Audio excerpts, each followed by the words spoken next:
Bienvenue à tous, bienvenue dans cette émission. Aujourd'hui, je vais vous parler de ce peuple qu'on appelle le blanc. Oui, parce que pour moi, c'est tout sauf des blancs et je vais vous expliquer pourquoi pourquoi on les a appelés les blancs. Et pour moi, c'est juste des peuples euro-asiatiques et des peuples qui viennent d'Asie. Allez, c'est parti, comme d'habitude, générique avec notre défunt.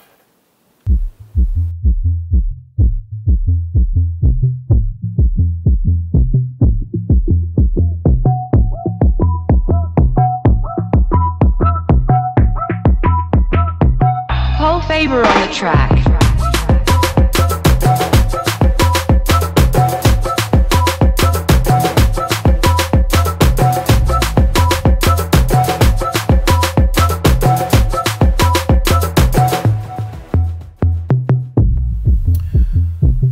Voilà.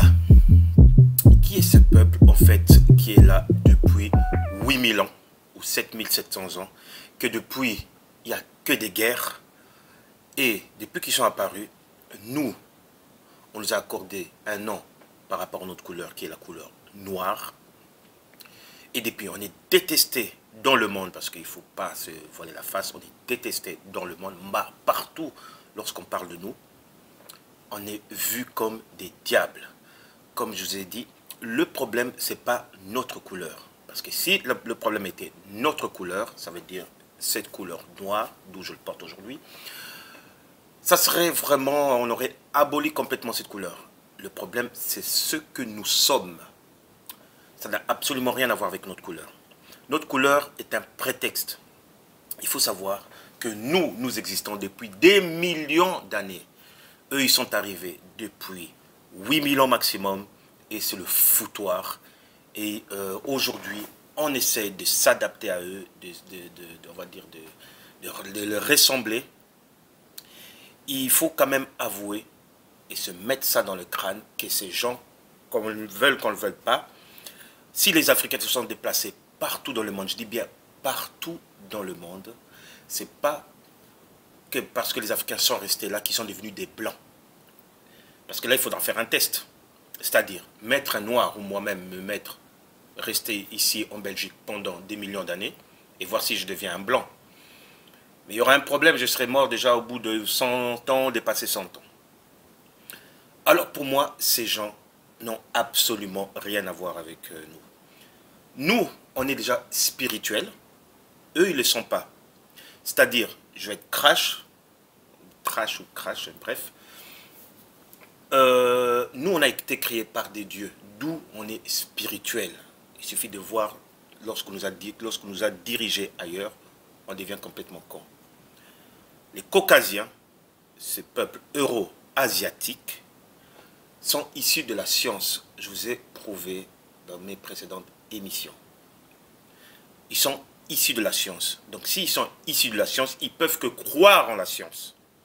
Nous, si on est des peuples de Dieu, on ne peut que croire en Dieu. Je vais m'attaquer maintenant aux Noirs, les Africains. Le problème chez eux, c'est que déjà leur histoire, ils ne la connaissent pas. On peut beau leur raconter leur histoire, la vraie histoire, ils vont croire qu'à celui du Caucasien. Il faut savoir que le Caucasien ne connaît absolument rien de l'Afrique. Je dis absolument, c'est absolument rien. Vous allez voir sur le National Geographic, TF1, toutes les propagandes qui parlent de l'Afrique, il ne va pas parler de nous en bien, mais comme mal. Il va parler des animaux, que c'est le mal qui domine, patati patata, et nous faire des blackface, nous insulter, nous traiter de migrants. Heureusement qu'il y a quelques chaînes panafricanistes qui défendent ça, excusez-moi. Donc je crois que la totalité, je dis bien la totalité de toutes les chaînes africaines devraient se mettre au travail pour valoriser l'art africain, valoriser ce qu'on est, valoriser nos têtes, valoriser surtout ce qu'on est et surtout raconter notre histoire.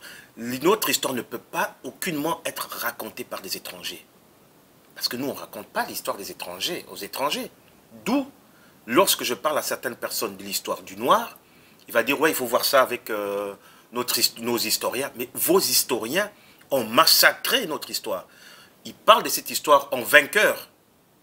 C'est tout, c'est juste les lions qui parlent de l'histoire qu'il a bouffé une gazelle. Et rien de plus, rien de moins. À l'époque, le Caucasien nous montrait déjà des bêtises, des conneries, des cochonneries. Aujourd'hui, ils poussent le bouchon très loin. On voit vraiment leur but. On a été berné à l'époque. Mettons la nouvelle génération, là c'est bon. Donc, ils nous ont déjà montré qu'un enfant pouvait avoir deux papas. Un homme pouvait déjà, tout comme il veut, parce que on dit comme quoi que des hommes peuvent faire l'amour entre eux, que ça existe depuis l'époque égyptienne. Mais c'est le Caucasien qui raconte ça, c'est les Caucasiens. Eux, ils aiment ça, eux, des trucs entre hommes, entre femmes et tout ça. Comment est-ce qu'on les appelle les homosexuels, c'est ça? Bref. Et aujourd'hui, les gens acceptaient les homosexuels. Hein, je dis, j'ai aucun problème avec l'individu, mais c'est moi, sur le point de vue, l'acte. Je ne suis pas d'accord. L'individu ne me pose aucun problème. Comme, mettons, aujourd'hui, ils ont poussé le bouchon loin. Aujourd'hui, ils vont encore plus loin. L'homme, s'il a un problème avec lui, il peut se transformer en femme. Si la femme a un problème avec elle-même, elle peut se transformer en homme. Et tiens, l'homme aussi peut être enceinte. Ils appellent ça l'évolution. Il faudra qu'on me dise, où est-ce qu'ils ont déjà vu ça chez les animaux? Parce que je n'ai jamais vu un chien, malgré qu'il soit OGM, aller sauter sur une autre chienne. Ça, je vous ai dit dans mes précédentes émissions. Pour vous dire là où ils vont. Deux yeux là où ils vont, le saccagement de tout. C'est-à-dire l'environnement, ils disent que c'est l'homme, or que c'est eux. Tout ce qui est dans la mer, l'exploitation, l'esclavagisme, tout, ils foutent le bordel partout. Mais bizarrement, dans la télévision, ils sont le pacifique, ils règnent. Lorsqu'il y a un truc qui ne va pas, ils sont là pour pacifier. Ils sont là pour mettre l'ordre. Ils sont les héros. Les héros, ils sauvent tout le monde. Ils sont exactement comme leur créateur. Ils baratinent sur un truc, mais ils font le contraire. Ils sont issus de ça. Les gens vont me poser la question, c'est qui leur créateur? Des entités. On va dire que leur créateur ressemble à des hommes verts, ou je ne sais même pas quoi, des dinosaures, je ne sais pas quoi. Mais leur créateur, lorsque c'est écrit dans la Bible, on a fait l'homme à notre image. Mais c'est eux-mêmes. Il y a un truc qui ne va pas. Il y a un truc qui ne va pas. En tout cas, ils sont en train de dénaturer tout dans ce monde. Et nous, les propriétaires, je dis bien, j'examine bien mes mots, les propriétaires de cette terre, qu'est-ce qu'on fait? On les suit. Parce qu'il y a toute cette propagande de la TV. Avant, je pensais que la TV servait absolument à rien. Mais la TV hypnotise les gens. Et maintenant, c'est avec les réseaux sociaux, franchement, il faut voir, même moi-même, je suis dedans. D'ailleurs, je parle pour diffuser sur YouTube. On est foutu dedans, complètement. Il ne faut pas se mentir. Et je vous l'ai dit, je vous répète, malgré que eux-mêmes, les Caucasiens ne le savent pas, ils ont été fabriqués, je répète bien et je pèse mes mots, ils ont été fabriqués pour nous remplacer complètement. Mais il y a eu un problème. Ça, je le dirai sûrement dans une précédente émission. Ils ont été fabriqués pour nous contrôler entièrement. Et il suffit de voir, lorsqu'il s'est passé avec Auschwitz, en Allemagne, avec les nazis et les juifs. Les juifs, lorsqu'ils ont eu des problèmes, ils ont essayé maintenant comment on va dire ça, de régler le problème. On les a indemnisés et le problème est fini et ils savent se défendre maintenant. Nous, malgré que, on va dire, ils ne sont pas tous comme ça, ce problème de racisme existe depuis très longtemps et ça n'a jamais cessé et ça existera tant que leurs entités seront là pour leur dire ce qu'il faut faire et ce qu'ils font. Je suis très en colère aujourd'hui de voir que l'Afrique, certains endroits de l'Afrique commencent à se réveiller et je vois un migrant tel que Macron qui vient quémander des autres pays qui ont été colonisés par la Belgique par exemple, colonisés par la France aussi, mais qui ont été laissés à l'abandon. Et cet imbécile arrive là et il vient encore quémander, dire comment est-ce qu'il faut... Je n'ai pas de mots à dire, je suis révolté. Révolté de voir qu'on accepte encore ce genre de choses ici. Ça va évoluer, mais je suis énervé. Voilà. Aujourd'hui, les mêmes blancs, je dis bien au pluriel, les mêmes blancs, parce qu'on va me dire, ils ne sont pas tous comme ça, mais ce n'est pas la minorité qui ne sont pas tous comme ça qui fait en sorte que ça change, disent qu'on est des singes, des sauvages et tout ce que vous voulez. La preuve qu'ils sont là pour nous remplacer. Je vais dire par là aussi qu'il y a aussi des Africains racistes. Ça, c'est clair, mais ils ne sont pas racistes pour les mêmes raisons. Ils ne sont pas racistes parce que les blancs sont blancs. Ils sont racistes pour ce qu'ils ont fait et ils sont racistes aussi parce qu'ils savent qui ils sont. Et les blancs eux-mêmes, je vous ai montré dans les précédentes émissions, ils savent eux-mêmes qui ils sont. Donc, je vais vous montrer comment est-ce qu'on insulte les Noirs et comment est-ce qu'on nous représente et comment est-ce que ces gens qui sont là pacifiques, qui sont là comme de super-héros en Afrique du Sud, sont là aussi pour complètement dire que ça c'est leur terre.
Aujourd'hui, le Caucasien se montre pour le bienfaiteur, le type qui veut résoudre l'environnement, qui sauve l'environnement, qui sauve les animaux, qui font des zoos pour accueillir les animaux sauvages, pour leur bien-être.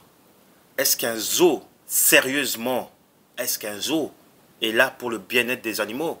Est-ce que les animaux ont besoin de ces imbéciles pour qu'ils puissent le sauver? Je vais vous dire c'est quoi un zoo. Un zoo, ils ont déjà fait des zoos, il y a très longtemps, c'était des zoos humains. Et c'est quoi le zoo aujourd'hui? Le zoo, c'est l'Occident. Parce que nous, Africains, nous qui sommes ici, nous sommes des animaux. Ah oui, même si les gens disent, ils ne sont pas d'accord. Ah oui, l'Afrique, c'est la liberté. Ici, nous sommes des animaux des zoos. L'Africain, en fin fond du village, là où les Africains veulent complètement fuir, complètement cracher dessus, là, on est libre, on fait ce qu'on veut. On souffre, on a des bras, des cerveaux, des pieds, tout ce qu'il faut pour s'alimenter. Ici, on est alimenté par le système, par toute cette industrialisation, tout ce que vous voyez ici. Nous sommes les animaux de l'Occident. Que ce soit le peuple caucasien eux-mêmes, que ce soit nous. Si un jour on nous lâche dans la nature, on nous dit voilà, vous êtes libre, vous êtes au fin fond d'Afrique, on ne voudra pas. Non, nous on veut être nourris par nos maîtres, par le gouvernement. C'est exactement ce qui se passe dans le zoo. Le zoo, c'est l'Occident des animaux. Donc, ils sont là. Ils sont nourris par des gens, par des humains. Enfin, des humains, ça dépend. Des extraterrestres, je veux dire. Et ils ne savent même pas à quoi servent leurs dents, leurs pattes et tout ça. Ils sont nourris. Et on va les lâcher dans la nature, ben, ils ne vont rien savoir faire. Et ces mêmes personnes, je vous montrer comment est-ce qu'ils font en Afrique du Sud ou ailleurs en Afrique pour sauver les Africains, sauver les animaux, sauver l'environnement, ce qu'ils font. Regardez les images et jugez de vous-même le super-héros qu'on montre partout à la télévision, que c'est eux le sauveur. Illusion. Waouh, quel séjour! première fois que je viens en Afrique, première fois où je chasse en Afrique.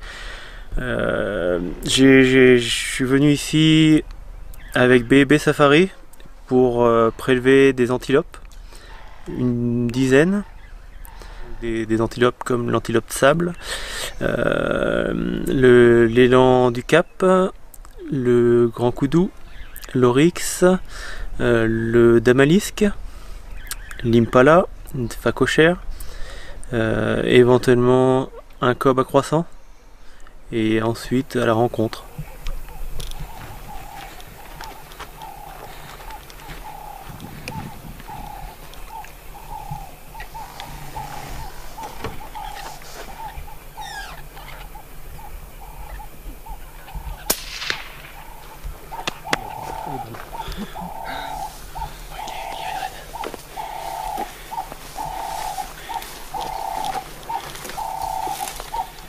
That's a nice one.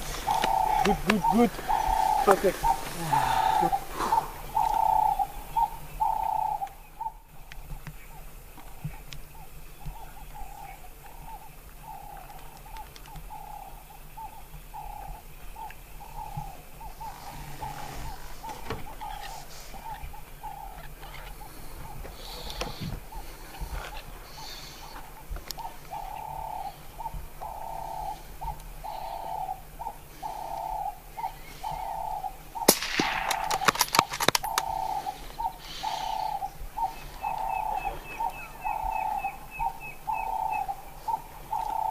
Mamma mia! Well done! Good.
On va mettre les choses dans leur contexte. Aujourd'hui, pour gagner sa vie, il faut se réveiller le matin, aller boulotter, gagner de l'argent et acheter des choses dans tout ce qui est dans le système. Ça a été ancré dans notre cerveau comme ça. Ça a été enregistré, programmé dans notre cerveau pour ça. Il ne faut pas me dire que l'homme qui est né il n'y a même pas si longtemps, il y a 8000 ans, que c'est lui qui a atteint cette intelligence pour nous marionnetiser tous comme ça. Excusez-moi du mot, le français est pas mal. Est-ce que ce type qui est né il y a 8000 ans, or que nous on est là depuis longtemps, est-ce que c'est ce type-là qui a instauré ce système pour tout nous rendre des marionnettes pour qu'on puisse mettre l'argent en avant? Voilà. Mais lorsque je vais au Congo, ça devient non seulement un rituel, mais ça devient une tradition. Il faut, excusez-moi, il faut de l'argent. De l'argent, de l'argent, de l'argent. Vous allez voir les gens du gouvernement, s'ils tuent les gens comme ça, parce qu'il faut de l'argent. Si l'Afrique ne marche pas, parce qu'il y a de l'argent. L'argent que l'homme a créé lui-même. Enfin, l'homme, entre guillemets. Tout ça, je vais vous dire, c'est pas... On va dire que c'est l'homme blanc qui a fait sortir ça, tout ce que vous voulez, le système capitalisme. Mais ce sont leurs entités. On est dirigé par des entités. C'est aussi simple que ça. Parce que lorsque vous voyez ce que l'homme noir déjà, ce qui devient, l'homme blanc pour lui, il est en train de propager que la vie c'est de la thune. Toutes les chaînes, les télévisions montrent que la vie c'est que ça. Ben les gars, la terre est complètement pourrie. Et bien, ce petit groupe des Africains qui sont là pour démonter tout ça, ils sont là pour ça. Et ça augmente. Et ça augmente. Et la guerre n'est pas finie.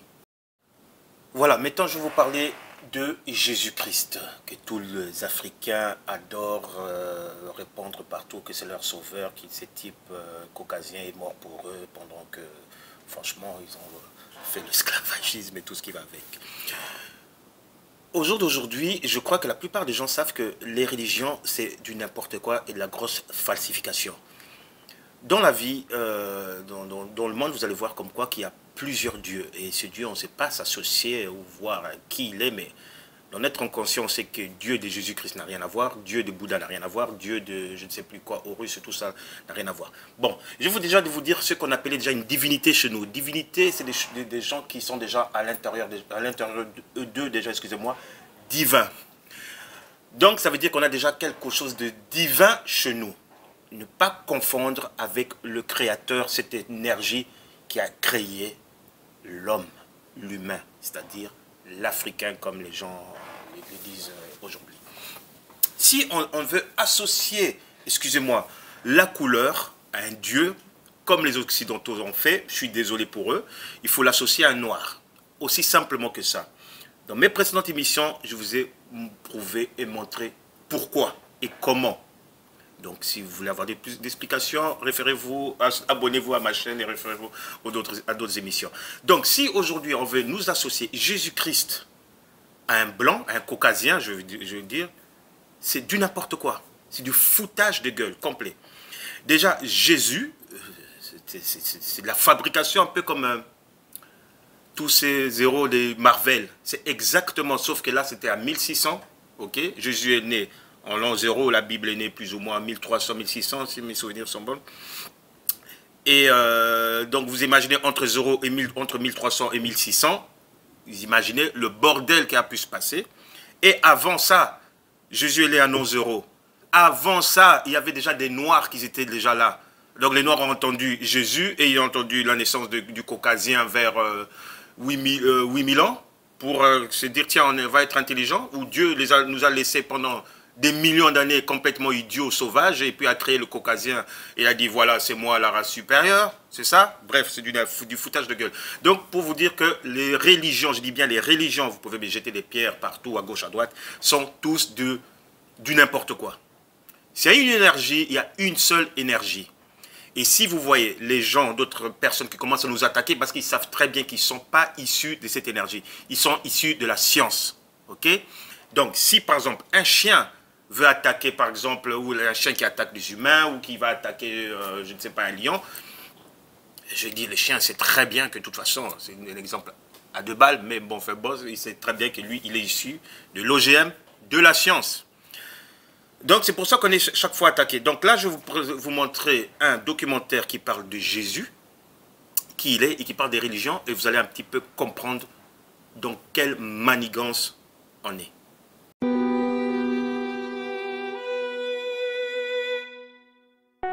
Jesus is a name which did not come into existence in the English form until the 1600s. The letter J was not invented until the 1600s. Let me say this again. Now, the letter J was not invented until the 1600s. So the reality is, Jesus is not the name of that person.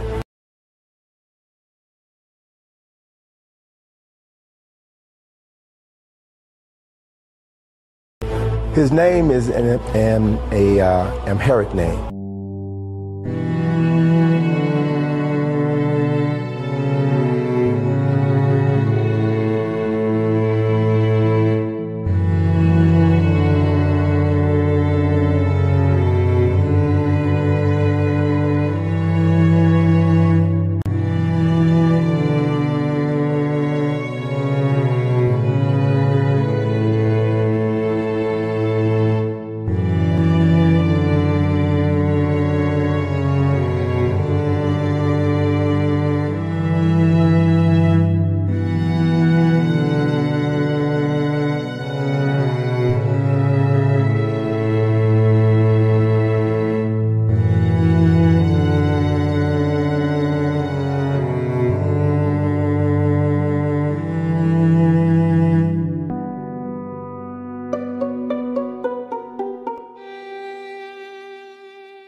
1482, Leonardo da Vinci was commissioned to paint a painting of Christ and the 12 disciples. This was 1482.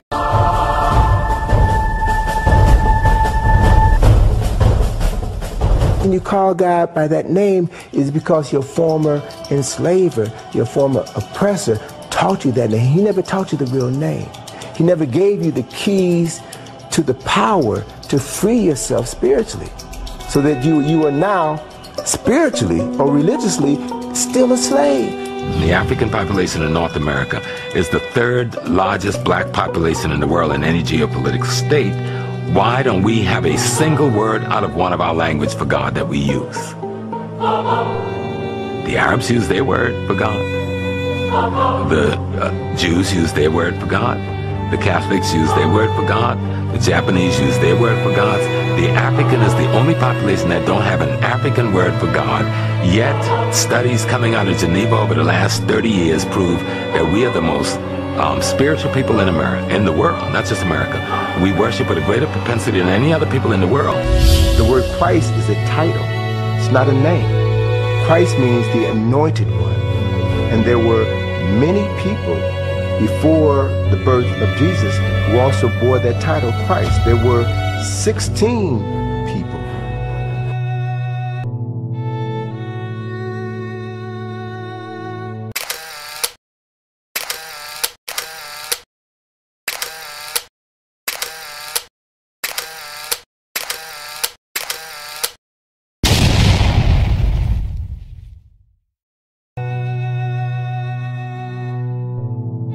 Who were known as Christ. So Jesus was the last of saviors of mankind, saviors of a group of people who were known as Christ.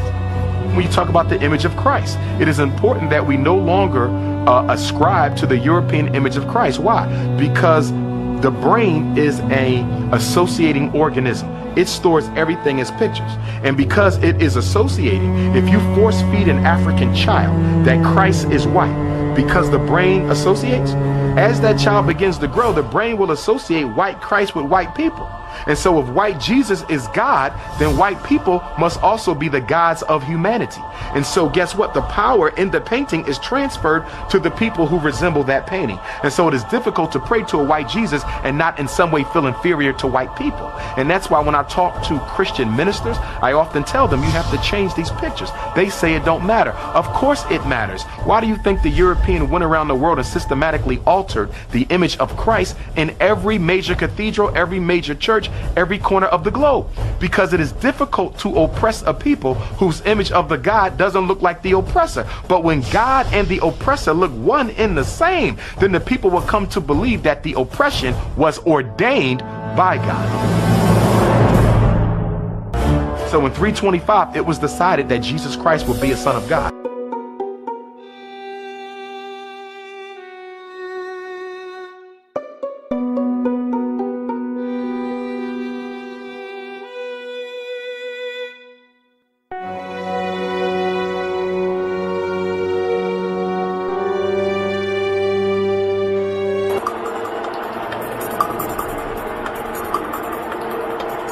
The Council of Nicaea was an effort by Constantine to control the people through military and through religion. Whoever can control your concept of God has a weapon more powerful than any physical weapon, than any sword, any gun, any atomic weapon. Whoever controls how you relate to the unseen presence of God will not only control you, but can control your children and your children's children. So it was at the Council of Nicaea that Constantine, this emperor, needed to find a way to consolidate his power, because the people that he conquered in various parts of the world had different religions, different ideologies. And it was at Nicaea where he brought together these theologians, these scholars, if you will, to hammer out one uniform theology that everyone would follow.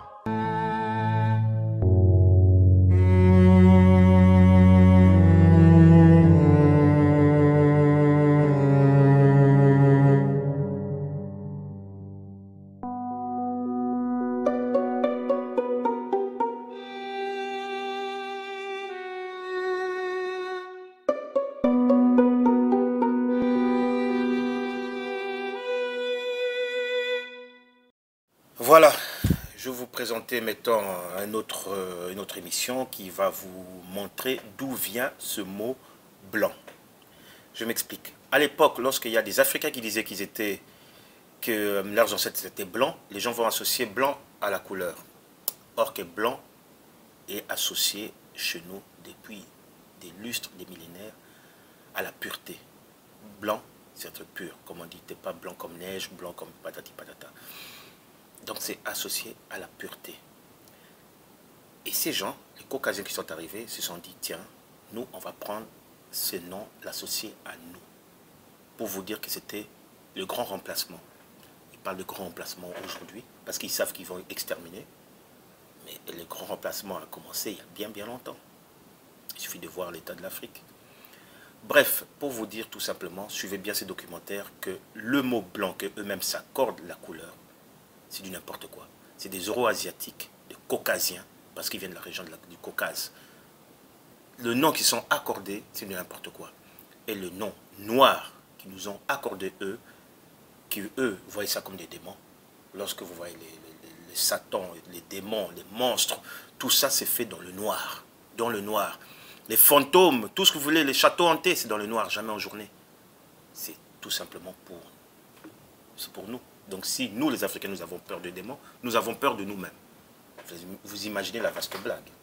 Il y a aussi des peuples en Afrique centrale qui disent que leurs ancêtres étaient des Blancs. Parle-t-il maintenant de Blancs dans la dimension ésotérique, c'est-à-dire qui comporte des qualités et des vertus, ou parle-t-il d'ancêtres albinos? C'est ce que nous allons voir dans un instant. Tout d'abord, il est important de garder en tête qu'il faut se référer aux explications et aux interprétations des populations négro-africaines, car c'est uniquement dans cette approche que nous pourrons réellement cerner ce que la couleur blanche représente pour et en Afrique noire. Commençons par la Nubie et l'Égypte antique. Nous sommes ici entre 600 avant l'an 0 et 35 000 avant l'an 0, c'est-à-dire dans l'Antiquité du monde intelligent, encore appelé l'Antiquité de l'Afrique. Dans ces deux régions où a régné le mythe osarien, c'est-à-dire le mythe de la victoire de la lumière sur l'obscurité et du besoin de se rattacher à ces traditions, c'est-à-dire de connaître son passé pour construire son futur, la couleur blanche symbolisait la pureté, la propreté et le sacré. C'est pour cette raison que dans les temples nubiens et kamites, pendant les cérémonies religieuses, le vestimentaire était également blanc. On portait des sandales blanches et des bols blancs étaient utilisés pour les libations. Dans les instructions de Merikare, par exemple, l'expression « porter des sandales blanches » est utilisée pour décrire ceux et celles qu'on appelle aujourd'hui les prêtres et les prêtresses. Même le palais où résidaient les rois et les reines de Kama était blanc. Et la ville de Memphis signifiait mur blanc. Il faut savoir que Jean-François Champollion parlait de monuments africains en Europe. C'est-à-dire quand vous êtes devant la Madeleine ou l'Assemblée nationale à Paris, vous êtes dans des monuments africains construits en Europe. Quand vous êtes devant les Tuileries, pareil, la Maison Blanche aux États-Unis, vous êtes devant un monument africain construit en Occident. Parce que la Maison Blanche était le nom du palais du souverain Narmer en Égypte, Inetch-Eb, qui veut dire la forteresse blanche, et elle était blanche. Le palais royal de Pharaon, c'est un palais blanc. Donc c'est pas pour rien que les Européens qui n'ont pas de culture puisent dans la culture africaine leurs éléments de culture et après organisent l'escroquerie dans les documentaires et dans les livres pour faire croire qu'ils sont à l'origine de choses, alors que nous, la vérité est là. Donc c'est pour ça que je dis aux gens qu'il faut comprendre la démarche, parce qu'elle n'est pas facile, elle n'est pas aisée, mais j'aimerais que les gens soient plus portés non seulement à défendre leurs ancêtres, à défendre leur honneur. À Memphis, même la table d'embaumement des taureaux était en alabâtre blanc. Et les totems sacrés, tels que ceux des bœufs, des vaches et des hippopotames, étaient également blancs. D'ailleurs, dans le mythe osarien, le corps inêtre d'Osaré sera enseveli dans un linceul blanc. Le blanc était aussi la couleur héraldique de la Haute Kama.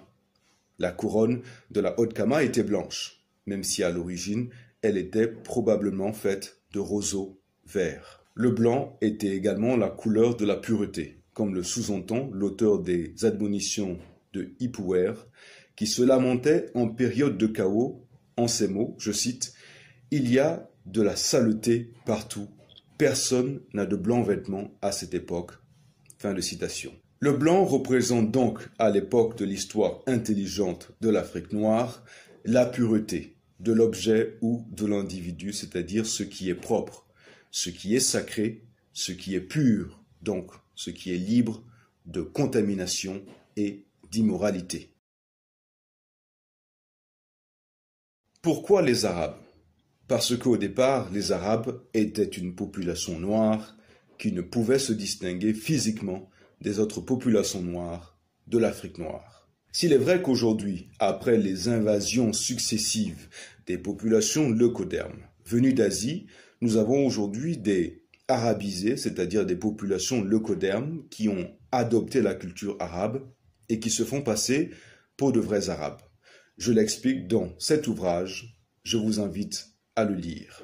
Alors, que disent les vrais Arabes sur la couleur blanche? Au XXe siècle, l'écrivain Tariq Berry nous explique, je cite, « Le mot blanc est très déroutant parce que dans le passé, quand les Arabes décrivaient quelqu'un comme étant blanc, ils voulaient dire quelque chose de tout à fait différent de ce que l'on entend aujourd'hui. Dans le passé, lorsque les Arabes décrivaient quelqu'un comme blanc, ils parlaient de la noblesse ou de la pureté de son essence, ou ils parlaient d'une personne avec un beau teint noir, lisse et parfait. » Fin de citation. Cette manière de décrire une personne noire est confirmée par plusieurs sources classiques islamiques anciennes. Au XIVe siècle, le savant syrien Shams al-Din al-Dahabi approfondit l'explication, je cite, « Quand les Arabes disent que telle ou telle personne est blanche, al-Abiya, ils veulent dire que la personne a un teint marron, doré, embelli de noir. » Fin de citation. Au XIVe siècle, Ibn Manyar confirme, je cite, « Les Arabes ne disaient pas un homme blanc, comme nous le faisons aujourd'hui. La blancheur al-Abiya, selon eux, représentait un aspect extérieur sans défaut ou le caractère noble d'une personne. Quand ils parlaient d'une personne qui avait la peau blanche, ils disaient plutôt que tel ou tel est rouge, al-Amar. Et les Arabes attribuaient la couleur rouge aux esclaves et aux non-arabes. Les Perses, les Byzantins, les Turcs, etc. étaient les rouges. J'en reviens donc maintenant à la question que j'avais posée. Il y a des peuples en Afrique centrale qui disent que leurs ancêtres étaient des blancs. Parle-t-il maintenant de blancs dans la dimension ésotérique, c'est-à-dire qui comporte des qualités et des vertus, ou parle-t-il d'ancêtres albinos? La réponse, vous la connaissez maintenant.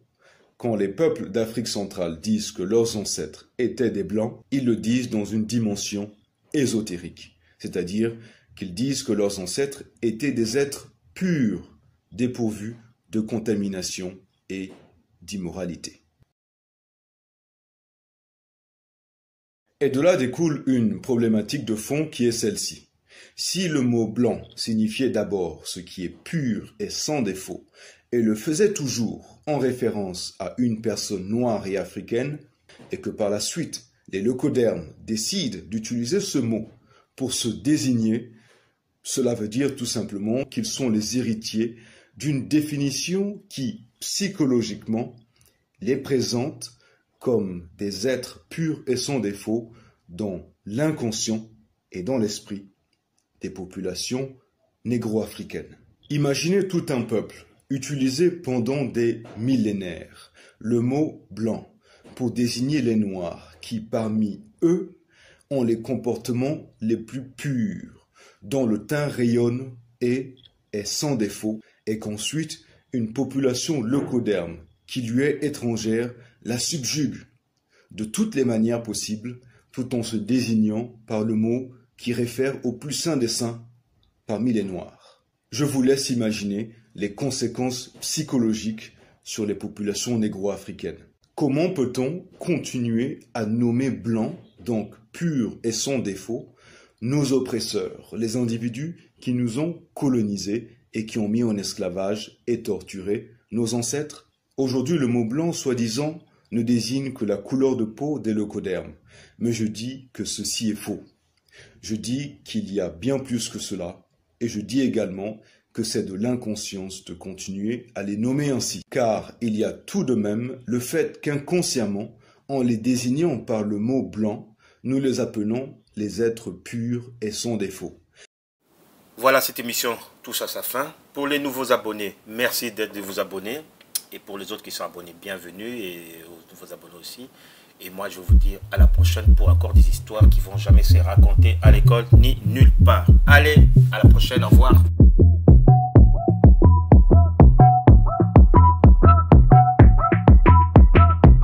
Paul Faber on the track.